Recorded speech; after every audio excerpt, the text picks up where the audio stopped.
मोहम्मद सल्लल्लाहु अलैहि वसल्लम की वाइफ हैं। वो हम तमाम मुसलमानों की माँ, हम उनको तस्वुर करते हैं, मगर हम उनकी इबादत नहीं करते। हम अपनी माँ की इबादत नहीं करते।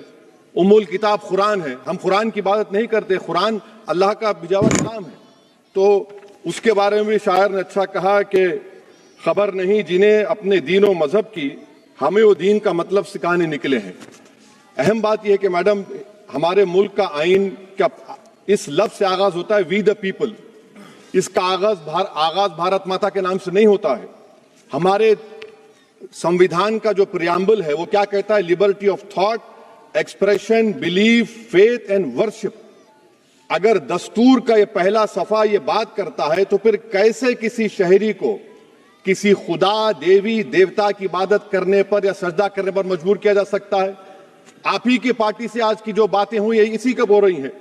हमारे कॉन्स्टिट्यूंट असेंबली में मैडम एक मोहतरमा थी, रोहिणी कुमार चौधरी ने एक तजवीज दी थी कि प्रियम्बल में किसी देवी के नाम से शुरू हो। उन्होंने खास तौर से वंदे मातरम का जिक्र किया, मगर उसको कबूल नहीं किया गया।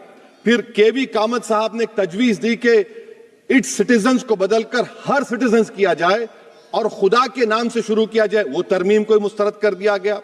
हमारे संविधान का उसूल यह है कि भारत क्या है, उसकी अवाम है, अवामी कानून के मुसन्निफ है, अवाम की मर्जी से सबसे बालातर है, अवामी हाकिम है। मुल्क किसी खुदा, देवी, देवता, मजहबी इलामत के नाम से नहीं चलता, ना मुल्क किसी एक मजहब की मिल्कियत है।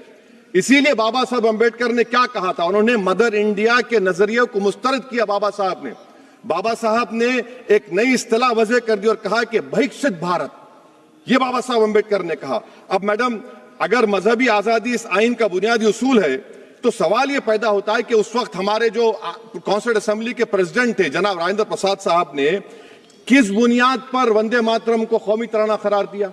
ना तो कोई सेक्युलर रेजोल्यूशन है इसके बारे में।